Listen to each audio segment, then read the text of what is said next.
Bonjour, je me présente, Dr Bensedek Nedia de l'Université de Sidi Bel Abbès d'Algérie, laboratoire de microélectronique appliquée. Ravi de participer à cette conférence en ligne avec un travail intitulé Investigation des performances des cellules solaires à base de CDSNP2.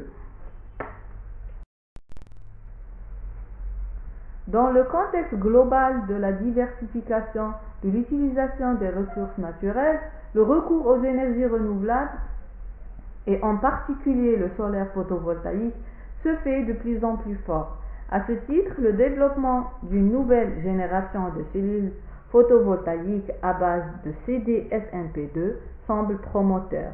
Dans ce travail de simulation, nous avons utilisé le logiciel SCAPS pour étudier les performances de notre cellule solaire qui sont le courant ou la densité de courant ICC, de court-circuit, la tension de circuit ouvert VOC, le facteur de forme FF, ainsi que le rendement électrique.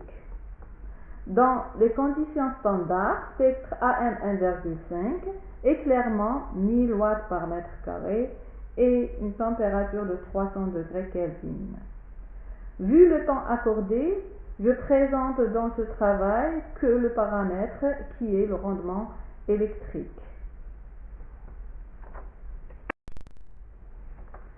Concernant la description de notre cellule, la figure 1 présente la structure simulée qui est une couche CDSNP2 type P sur une couche CDS type N en utilisant le logiciel SCAPS en anglais qui est Solar Cell Capacitance Simulator, qui est un programme de simulation des cellules solaires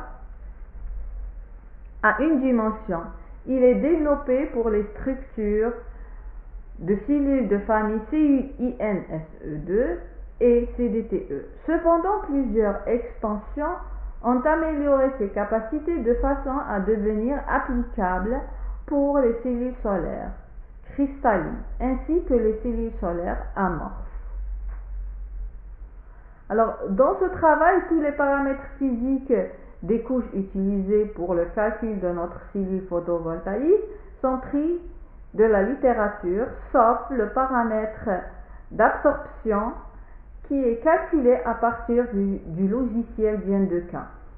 Après introduction de tous les paramètres dans le logiciel SCAPS et le lancement du calcul, on obtient les caractéristiques courant-tension simulées à l'obscurité et sous éclairement qui sont présentées par la figure 2. À partir de cette caractéristique IV, on a calculé le rendement électrique en fonction de la variation de l'épaisseur de la couche CDS, puis la variation de la couche CDSNP2. L'émetteur dans cette simulation est la couche CDS. Il constitue la couche fenêtre dans l'hétérojonction et cette dénomination fait référence à la propriété de transparence de la couche CDS. Cette propriété de transparence devrait dépendre de l'épaisseur de la couche CDS. C'est pourquoi nous avons jugé utile de voir le comportement de la cellule avec la variation de l'épaisseur qui est présentée dans la figure 3. L'épaisseur de cette dernière varie de 0,025 à 0,5 micros.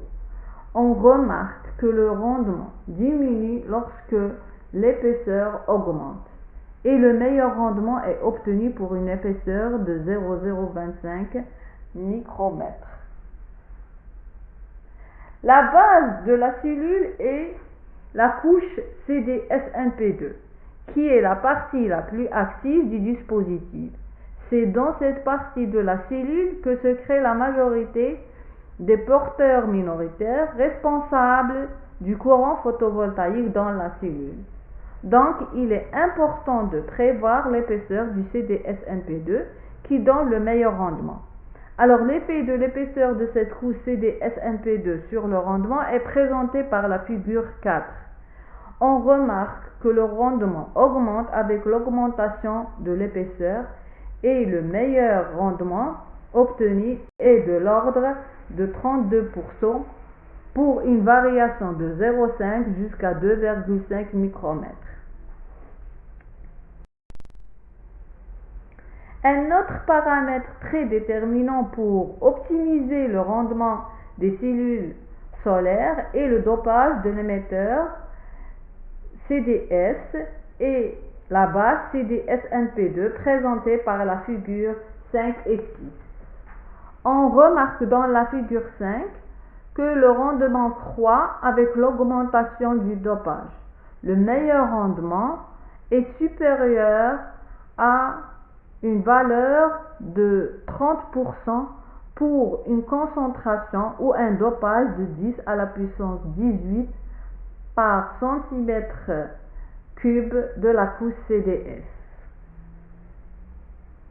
Pour la figure 6, qui présente l'effet du dopage de la couche CDSNP2 par rapport au rendement, on remarque que le rendement augmente avec l'augmentation de la couche CDSP2 jusqu'à une concentration de 10-16 par centimètre cube où il devient constant.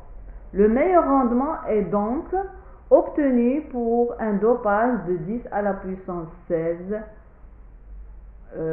par centimètre cube.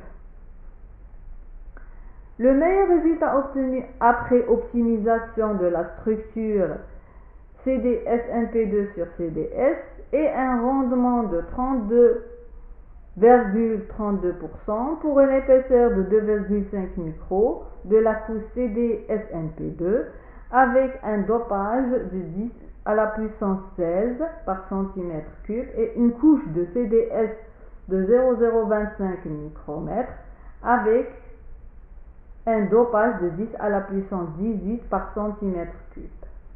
Nos résultats restent purement théoriques, mais ils donnent une indication sur le haut rendement qui peut être obtenu en utilisant un logiciel approprié. En conclusion, on peut dire que quand la couche de la cellule solaire est très épaisse, la performance de la cellule se dégrade en raison d'une part de l'augmentation de la résistance en série, augmentation des pertes, et d'autre part de l'épaisseur de la couche. Plus l'épaisseur diminue et le dopage augmente, plus l'absorption augmente. Par conséquent, une épaisseur optimale de la couche de la cellule solaire est nécessaire pour les meilleures performances de la cellule solaire. D'où la nécessité de vérifier nos résultats avec l'expérimental. Alors, en résumé, dans ce travail, nous avons simulé une structure CDSNP2 sur CDS en utilisant le logiciel SCAPS. Un haut rendement est obtenu qui est de l'ordre de 32,32% avec une densité de courant de court-circuit d'ordre de 39,82 mA par centimètre carré qui correspond à un facteur de forme et une tension VOC d'ordre 76,19% et 1,06 volts respectivement. Et tout cela pour une épaisseur de la couche CDSNP2 qui est de l'ordre de 2,5 micros et une concentration de cette couche qui est CDSNP2 de l'ordre de 3,10 à la puissance 16 par centimètre cube. Merci pour votre attention.